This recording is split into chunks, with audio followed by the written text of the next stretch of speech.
Transparency international Bangladesh TIB যেটি বলেছে যে সংস্কারের নামে অন্তর্বর্তী সরকার যা কিছু করেছে তা প্রায় সবকিছুই লক্ষ্যভ্রষ্ট হয়েছে বলে তারা পর্যবেক্ষণে জানিয়েছে এবং অধ্যাদেশ প্রণয়নে অন্তর্বর্তী সংস্কার বিমুখতা বিষয়ে পর্যবেক্ষণ উপস্থাপন করেছেন টিআইবি। মানে এই বিষয়টা, আজকের যে বিষয়টা, সেখান থেকে যদি আলোচনা শুরু করেন, লক্ষ্যভ্রষ্ট না, যেটা আমরা কি করলাম। এটা ব্যক্তিগতভাবে যদি আপনি আমাকে প্রশ্ন করেন, এটা আমার মতামত। সেটা হলো যে ইউনূস সাহেব যখন টেক ওভার করেন, উনি তো টেক ওভার করেন না, ইনফ্যাক্ট আমরা সবাই তাকে বুঝাইয়া দিছি এবং আমরা হয়তো তাকে যোগ্য মনে করেই বুঝাইয়া দিছি, কিংবা ওই মুহূর্তে উনি ছাড়া বিকল্প একটা লোকের নাম বললে হয়তো অনেক দ্বিমত আসতো। তো সে কারণে সর্বজন গ্রহণযোগ্য, বয়সে সিনিয়র, নোবেল লরিয়েট, এগুলো বাদই দিলাম, but internationally his well known, সব কিছু মিলে এলে তাকে দেওয়া হয়েছিল। এবং উনি কিন্তু টেক ওভার করার সময় একটা কথাই বলছেন, আমার কথা যদি আপনারা শোনেন, আমার কথা যদি আপনারা শোনেন তাইলে পরে আমি কাজ করতে পারবো, 1 নম্বর। 2 নম্বর হলো যে আমি সংস্কার করব। সংস্কার যদি অল্প চান ডিসেম্বর পর্যন্ত, ডিসেম্বরের মধ্যে নির্বাচন দিব, যদি বেশি চান তাহলে জুনের মধ্যে নির্বাচন দিয়ে চলে যাব। নেচারি বলা লাগে না, নির্বাচন হলে উনি চলে যেতে বাধ্য। কিন্তু আলটিমেটলি গিয়ে ঠেকলো এটা ফেব্রুয়ারিতে। এটা হলো না অল্প সংস্কার, না পূর্ণ সংস্কার, কারণ ফেব্রুয়ারিতে সেটেল হয়ে গেল। যাই হোক, আমার মনে হয় সেটেল হওয়ার পর উনি যখন বসলেন, এই যে হেডেড বাই আলী রিয়াজ সাহেব, যদিও উনি প্রধান, কিন্তু আলটিমেটলি নেতৃত্বটা দিচ্ছে আলী রিয়াজ সাহেব। এবং আমার কাছে মনে হয় এটা প্রায় 7-8 মাস ব্যাপী চলছে। আমার কাছে মনে হয় 1.5 মাস 2 মাস যাওয়ার পর শুধু ওনরা, মানে আমি মানে অন্তর্বর্তীকালীন সরকার, তারা না, আমরা যারা বাইরের সাধারণ লোক, আমরাও বুঝে ফেলছি সংস্কারের নামে কিছু হবে না। আমরা বুঝে ফেলছি। আমরা যখন বুঝেছি, আমি আশা করি প্রিন্স ভাইরা বুঝে নাই, কারণ শেষ পর্যন্ত প্রিন্স ভাইরা না, আমি না প্রিন্স ভাইরা বুঝছে কিনা আমি জানি না, কিন্তু আমি ধারণা করছি ওনারা জানেন। কিন্তু ওনাদের মতো লোকের কাছে ওনারা কোয়ালিফাইড, যোগ্য, কিন্তু আল্লাহ পাকের কি নিয়ম আমি জানি না, মানে রাজনৈতিকভাবে টার্নিং পয়েন্ট তৈরি করার মতো অবস্থায় তারা নাই। এখন কেন নাই সেই নিন্দা বা আলোচনায় আমি যাচ্ছি না, এবং এটা এডমিট করে ওনারা। টার্নিং পয়েন্ট তাহলে যাদের হাতে আছে তারা চায় না এই সংস্কার। আমি সেটা বলতেছি, তাদের কাছে যদি টার্নিং পয়েন্ট থাকতো তাহলে হয়তো তারা তখন টার্ন নিয়ে বলতো যে আর সংস্কার যখন হচ্ছে না নির্বাচন দেন। আমি কথাটা আমি ওইভাবে নিতে চাচ্ছি। কিন্তু আর যারা টার্নিং পয়েন্টে যেতে পারতো তারা কিন্তু যাননি। তারা কিন্তু সংস্কারের নামে টাইম কালক্ষেপণ, যদি আমি বলি ইউনূস সরকার করে থাকে, তাহলে আপনারা কি বোঝেন নাই? যদি আপনারা না বুঝে থাকেন তাহলে তো আপনি রাজনৈতিকভাবে পরিপক্ক না, এক। আর যদি আপনি বুঝে থাকেন তাহলে স্টেপ নিলেন না কেন? এই সময়টা ক্ষেপণ হইল কেন? এই প্রশ্নের উত্তর কে দিবে? এই প্রশ্ন উত্তর দিতে হবে বিজ্ঞ রাজনীতিবিদদের। এইবারে আসেন, 7-8 মাস আলোচনার পর কোথায় গেল? একটা জুলাই সনদের আইনি ভিত্তির জন্য স্বাক্ষর হইল। স্বাক্ষর হওয়ার সাথে আবার গণভোটও আসলো।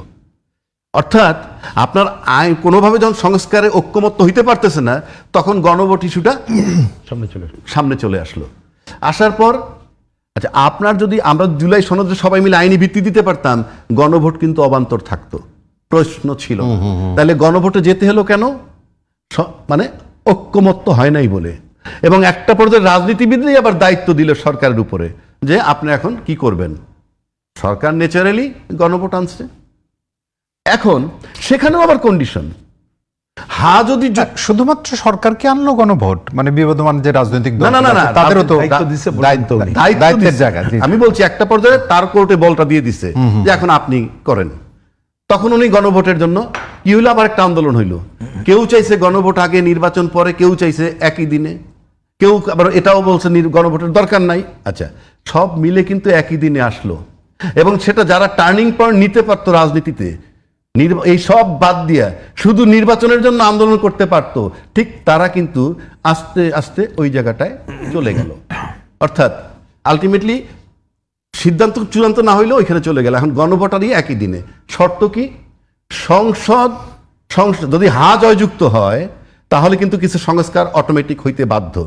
আবার ওই যদি বৈধ হয় তাহলে কিন্তু যদি অ্যাপ্রুভাল হয় তাহলে কিন্তু যারা নির্বাচনটা করে যাচ্ছেন, যে একটা বিতর্ক রয়ে গেছে কোন আইনে নির্বাচন করতে যাচ্ছেন, সেটারও কিছুটা সেফ হয়, আমি যদি ভুল না করি, তাই নাকি প্রিন্স ভাই? অর্থাৎ গণভোটটা যদি হয় তাহলে কিন্তু এই যারা পাশ করে যাবে তাদের কিন্তু একটা বিরাট অধিকার থাকবে সংবিধানের ভিতরে হাত দিয়ে তাদের মতো করার, এবং সেখানে টাইম দিছে 180 দিনের মধ্যে আপনার এটা অটোমেটিক্যালি সেটা না, অটোমেটিক্যালি হবে না বাংলাদেশে, এই সমস্ত গল্প নজির নাই। কিন্তু আপনি যদি এটা হয় তাহলে যারা থাকবে একটা চাপ দেওয়ার ব্যাপার থাকবে, আন্দোলনের ব্যাপার। কিন্তু আপনি যদি এখানে একটা মানে সাংঘাতিক টার্নিং পয়েন্ট, যে আপনি তো এই গণভোটের যে রায় হবে সেটাকে যদি সংবিধানে সংযোজিত করতে চান, সংস্কার করতে চান, আপনার 2/3 মেজরিটি লাগবে। আপনি কোনো সংশোধন করতে গেলে 2/3 মেজরিটি লাগবে। যদিও আমার বিবেচনায় গণভোট হইলে এটা বাধ্য, ম্যান্ডেটরি হয়ে যায়, গণভোটের পর আর কোনো ইয়ে লাগে না, বাট আমরা গায়ের জোরে সবকিছু অনিয়মিক তান্ত্রিকভাবে করে নিচ্ছি। তো যদি এখন সেটাই হয় যে ওই গণভোট হওয়ার পরেও সংবিধান সংশোধন করতে হবে, সেখানে 2/3 মেজরিটি লাগবে। কিন্তু আজকে বাংলাদেশের যেটা আপনি প্রশ্ন করলেন, সংস্কারটা কে করবে? সংস্কার করতে হবে সংসদের, এবং সংসদে যারা যাবেন তার 2/3 মেজরিটি নিয়ে যেতে হবে, এবং 2/3 মেজরিটি যদি না যাইতে পারেন তাহলে কিন্তু গণভোট কার্যকর করা জটিল হতে পারে। 1, 2, কোনো কারণে যদি না হয়ে যায় গণভোট, তাহলে কিন্তু এই যারা গণভোট হইলে যেটা বৈধতা পাবে নির্বাচিত সাংসদরা, গণভোট যদি না হয়ে যায় তারা কিন্তু তখন একটা অথৈ সাগরে পড়বে। কারণ সংবিধান মোতাবেক নির্বাচনে কেউ নাই। যেই এক্সিস্টিং সংবিধানের কথা বলতেছে সেই সংবিধানের বিধি মোতাবেক এই নির্বাচনটা করার কোনো স্কোপই নাই। এখন এটা করা উচিত ছিল ওই সংসদ ভেঙে যাওয়ার 3 মাস, সর্বোচ্চ 6 মাসের মধ্যে, বিদ্যমান যে আইন, হ্যাঁ সর্বোচ্চ 6 মাসের মধ্যে। তো সেটা যখন আপনি করতে পারেননি, সুতরাং এই রাজনৈতিক দল যারা ক্ষমতায় যাবে, এখন ক্ষমতায় যারাই যাক, তাদের সবচেয়ে বড় দায়িত্ব তাদের বৈধতা নেওয়ার জন্য আইনিভাবে, মুখে গল্প যতই করুক, আইনিভাবে বৈধতা নেওয়ার জন্য গণভোটকে তাদের করাইতে হবে। করাইতে হলে সেইটার আলোকে তারা সংবিধান ঠিক করতে পারবে, সংস্কার করতে পারবে। নাহলে কল্পনা করেন গণভোট নাই, তারা পাশ করলো কোন আইনে, কোন সংবিধানে, কোন বিধানে, বারবার তফসিল দিছে। প্রিন্স ভাই তো অনেক মেরিটোরিয়াস সিনিয়র রাজনীতিবিদ, প্রত্যেকবার তফসিল দেওয়ার সময় বলে বাংলাদেশ সংবিধানের এত অনুচ্ছেদের এত মোতাবেক আমি তফসিল ঘোষণা করতেছি। একমাত্র এবারের নির্বাচন ব্যতিক্রম, কেউ একটা প্রশ্ন তোলে নাই আপনি কোন সংবিধানের কোন অনুচ্ছেদ মোতাবেক নির্বাচনের তফসিল ঘোষণা করলেন। এই যে শুভঙ্করের ফাঁকি, গোটা দেশ সচেতনভাবে বেআইনিভাবে আপনি পার্লামেন্টে যাওয়ার চিন্তা করতেছেন, সেইখানে বিষয়ে আপনি আইন বানাবেন, আর সেই আইন এই দেশের জনগণ চক্ষু বন্ধ করে মেনে নিবে। নেই। একটুখানি আমরা রুইনজম ব্রিজ আপনার কাছে আসি, যে শেষ কথাটা যেটা বললেন রাজ্জাক ভাই, মানে খুব শঙ্কার কথা বললেন, এবং শব্দগুলো যদি আমরা দেখি যে কোনো মতোই এইরকমভাবে বেআইনিভাবে, বেআইনি শব্দটা বলেছেন কিনা আমি ঠিক মনে করতে পারছি না, কিন্তু যেভাবে আসলে সংসদে যাবে আসলে, এবং যদি গণভোটে জয়যুক্ত না হয় তাহলে বিষয়টা কি দাঁড়াবে, এবং সংস্কার সম্পর্কে যে প্রথমেই যেটি রাজ্জাক ভাই বলছেন যে প্রথম দিকেই উনি আসলে বুঝতে পেরেছেন যে এটির আসলে সারবত্তা সেইভাবে নাই। তা আপনারা তো দীর্ঘদিন এই সংস্কার কমিশনের সাথে ছিলেন, দ্বিমত করেছেন, ওয়াকআউটও করেছেন আপনারা, কিন্তু ছিলেন তো আসলে, তাহলে কি হলো আসলে? না, ধন্যবাদ আপনাকে। ধরেন আমি সরাসরি আলোচনায় যদি যাই, এখানে জাকি ভাই যে প্রশ্নগুলো তুলেছেন, মানে আমার বিবেচনায় সবটাই ন্যায্য, এটা এক কথায় উত্তর দিলাম। দ্বিতীয়, এটাও আমি মানে আমার বুঝ থেকে দায়িত্ব নিয়ে বলছি যে অন্ততপক্ষে আমরা এবং আমার ধারণা রাজনীতিবিদরা সবাই, যে যেহেতু এইখানে এই জটিলতাগুলো আছে, আমরা কোনোভাবে একটা নির্বাচনের মধ্যে ঢুকি, আইন বেআইন পরে দেখব, এবং পরে এটা সংসদকে দিয়ে রেকটিফাই করানো যাবে। কিন্তু সেক্ষেত্রে জটিলতাগুলো উনি যথার্থই বলেছেন, কারণ উনি নিজেই আইনবিদ, এবং এটাই হচ্ছে অঙ্কের কথা, এটা যথাযথ নাম্বার 1 কথা। এবার আমি আপনার এই আলোচনায় আসার আগে একটু ছোট ভূমিকা দিই। ওই যে আপনি একটা বললেন না যে সংস্কার লক্ষ্যভ্রষ্ট বা কি ছিল, আমাকে যদি বলেন আসলে এইখানে তো একটা ইউনাইটেড সরকার না, তো নানা মতের সরকার, মানে নানা মতের মানুষ নিয়ে সরকার, তাদের সুনির্দিষ্ট হয়তো লক্ষ্য এক একজনের এক একটা ছিল। সুতরাং এই ধরনের লক্ষ্য নিয়ে যখন এই ধরনের কাজ হয়, তো এটা খুব লক্ষ্য অর্জন করার কোনো কারণ নেই। আরেকটা বিষয়, সেটা একটু ধরুন আমরা অফ এয়ারে নানা আলোচনা করি, তো কারণ এইখানে অনেক সময় কম থাকে, হয় না, যে ধরেন যারা সরকারের মধ্যে, আমরা কোনো এইখানে চুলচেরা বিশ্লেষণ করছি না, জেনারেলি দূর থেকে তো বোঝা যায় যে সরকারের মধ্যে প্রভাবশালী কারা কি কি করছে। আমি কোনো বললাম যে টিডবিটস বলছি না, কিন্তু সংস্কার আলোচনায় দেখবেন তাদের অনুপস্থিতি। সেটা রাজ্জাকি ভাইও বলছিলেন অফেয়ারের আলোচনা বা এগুলো, দিস ইজ রিয়েলিটি। তাহলে এই রিয়েলিটির জায়গায় দাঁড়িয়ে আপনি কিভাবে সংস্কারে আগাবেন, এটা নাম্বার 1 প্রশ্ন। দ্বিতীয়ত দেখবেন সংস্কারের আলোচনা তো আমাদের আগেই দরকার ছিল। যদি বলেন এইবার তো একটা বৈষম্যহীন শব্দটা চলে আসছে, আপনি কি কোথাও পেয়েছেন বৈষম্যহীন নিয়ে কোনো আলোচনা হয়েছে? অর্থনৈতিক দুর্বৃত্তায়ন একটা কমিশন হলো, তারা একটা ভালো পুস্তিকা ছাপলো, পরে এটা কোনোদিন আলোচনা না। শিক্ষা নিয়ে কোনো আলোচনা হয়েছে? কর্মসংস্থান নিয়ে কোনো আলোচনা হয়েছে? আমাদের যে ভিত্তি শ্রমিক, কৃষক, শ্রমিকের ন্যূনতম মজুরি, কৃষক তার ন্যায্য মূল্য কীভাবে বা উৎপাদন খরচ কীভাবে কমবে, এটা নিয়ে কোনো আলোচনা হয়েছে? কোনো আলোচনাই তো হয় নাই। তাহলে অর্থনীতির দুর্বৃত্তায়ন থেকে শুরু করে কোনোটাই তো আসলে আলোচনা হয় না। এখন প্রিন্স ভাই, আমি যদি মানে স্মৃতিভ্রষ্ট না হই, আপনি এই কথাগুলো কিন্তু এই টেবিলে হ্যাঁ আমি বলছি না, আমি কথাটা এবারই ধারাবাহিকতা হলো, তাহলে পরিশেষে আমরা আসলে কি আসছি সেইখানে আসছি আমি না। আমি বলছি যে এইটা না বুঝলে আপনার ওই কথার উত্তর পাওয়া যাবে না। তাহলে আপনি এই জনগণের সরাসরি ইস্যুটা বাদ দিয়েই ওনারা কতগুলো পয়েন্ট সামনে আনলেন। এখন এই সামনে আনলে আমরা এটাকে অ্যাভয়েড করি নাই, কারণ আমি কিন্তু দায় নিয়ে কথা বলছি, অ্যাভয়েড করি না। ওকে, আমাদের আকাঙ্ক্ষা অনুযায়ী হচ্ছে না, তুমি যতটুকু আলোচনা করতে চাইলে আমরা আপত্তি করছেন, এইটাই। আর এই পয়েন্টে অন্ততপক্ষে আমরা একটু বলি, যে কি ভাইকেও একটু খালি বোঝার জন্য বলি, আমরা কিন্তু বাম গণতান্ত্রিক জোট দ্বিতীয়বার, মানে প্রথমবার ওনাদের আমন্ত্রণে গেলাম 8ই আগস্টের পরে 12ই আগস্ট, অল্প সময়। তারপরে ওনাদের আমন্ত্রণে গেলাম 5ই অক্টোবর, যদি তারিখ আমার ভুল না, অক্টোবর মাস নিশ্চিত প্রথম সপ্তাহ।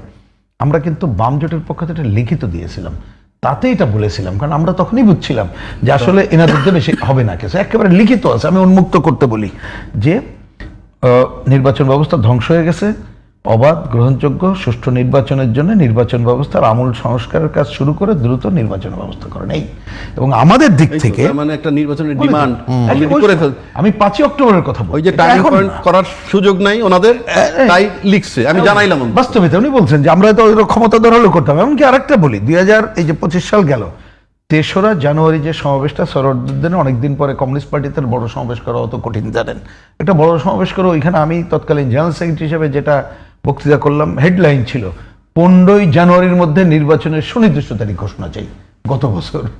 এবং ওইখানে ছিল আমরা কোনোভাবে 25 সাল পার করতে চাই না, 25 সালের মধ্যে নির্বাচিত সরকারের অধীনেই আমরা কার্যক্রম করতে চাই, যেহেতু নির্বাচন ব্যবস্থা সংস্কার। কিন্তু আসলে হয়তো আমাদের ক্ষমতার কারণে পারি নাই। এবার শেষ কথা, আমি আর ব্যাখ্যায় গেলাম না, আমি একটু খালি বললাম, এবার হচ্ছে তাইলে কি একেবারেই কি সংস্কার অমুক জায়গায়? আমি অন্ততপক্ষে মনে করি যে না, এই জটিল পরিস্থিতির মধ্যেও ধরুন যে আকাঙ্ক্ষা, এত রক্তদান, যে ঘটনাগুলো ঘটলো, আগামীতে যারা আসবে পারবে কি পারবে না সে আলোচনা হচ্ছে। যে কার উপরে নির্ভর করে? এটা নির্ভর করছে সরকারের সদিচ্ছা কি এবং সংসদে তার পজিশনটা কি দাঁড়াবে, বা সে একা না হোক অন্যদেরকে নিয়ে করতে পারবে কিনা, তার উপরেই কিন্তু অনেক কিছু নির্ভর করছে। কিন্তু আমি জটিলতা কি দেখি জানেন? উনি কিন্তু জটিলতাটা কারেক্টলি ডিল করছেন। আমি যদি বুঝে থাকি, দেখেন আমাদের সংবিধানে কিন্তু গণভোটও নাই, এবং ওই যে উনি যে জটিলতাগুলোর কথা বললেন এই জায়গাগুলো আমরা যার জন্যে, এবং গণভোট আমার বিবেচনায়, আমরা যতটুকু আইন টাইন বুঝি বা আমরা যারা কথা বলেছি, এই গণভোটে আপনি যদি বলেন হ্যাঁ আর না যাই জয়যুক্ত হোক না কেন, এইটা কিন্তু সংসদ মানতে বাধ্য না, আইনি কথা বলছি। কিন্তু নৈতিকভাবে তাদের উপর একটা চাপ থাকবে, যে নৈতিক চাপ অ্যাভয়েড করতে পারবে না। কিন্তু উনি কতগুলো 2টা পয়েন্ট যেটা আলোচনা হচ্ছে না, শুরুতে হওয়া উচিত।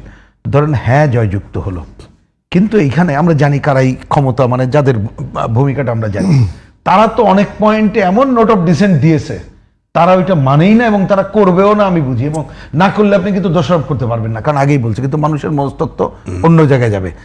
না হলে আরো কি হবে? ধরেন অনেক কিছু, দু একটা যে পজিটিভ জায়গা আছে ওইটা তারা করতে পারবে, কিন্তু পারবে না আমি অন্ততপক্ষে মনে করি তা না।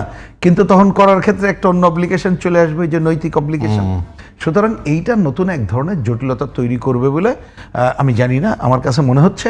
আর গণভোট নিয়ে তো কথা কি বলবো, আপনি দেখেন গণভোট 4টা পয়েন্ট বলা হয়েছে, ওই 4টা পয়েন্টের আন্ডারে কিন্তু আরো 30টা পয়েন্ট জানেন আপনি সর্বশেষ, এবং ডিফ্যাক্টো এটা কিন্তু 48 পয়েন্ট এবং আরো অনেকগুলো কথা। তাহলে সেই জায়গাতে আমি জানি না এই গণভোটে ধরে নাই। আমরা তো যেহেতু ওপেন ঘোষণা দিয়ে এখানে বলেছি, এই যে 4 পয়েন্টের 2টা পয়েন্টে তো আমাদের দ্বিমত আছে, আর 2টা পয়েন্টে একমত আছে। আমি ভোট দিতে গেলে কি দেবো বলেন তো? ইজ ইট পসিবল হ্যাঁ দেওয়া, ইজ ইট পসিবল না দেওয়া? দুইটাই তো সম্ভব না। অধিকাংশ মানুষ, কয়জন মানুষ ভালো করে এখনো পর্যন্ত জানছে। তার মানে এই গণভোটও এক ধরনের জটিল পরিস্থিতি তৈরি করলাম, যেটা কিছুটা রাজ্জাকি ভাই বলছেন সেটাকে আমি দ্বিমত করছি না, যে হয়তো আমরা কতগুলো পয়েন্টে একমত হলে একটা আইনি অমুক জায়গায় গেলে এটা অপ্রয়োজনীয় হতো। কিন্তু আমি জানি না যে শেষ, ওনার কথা আমি প্রভুক্ত হয়ে বলছি কারণ এই আলোচনার সুযোগও হয় না, শেষ বেলায় হয়তো আমরাও আমি বলতে যারা এই দায়িত্ব ওরাই যারা পালন করছে বা সরকার দিকে ঠেলে দিয়েছে, শাক দিয়ে মাছ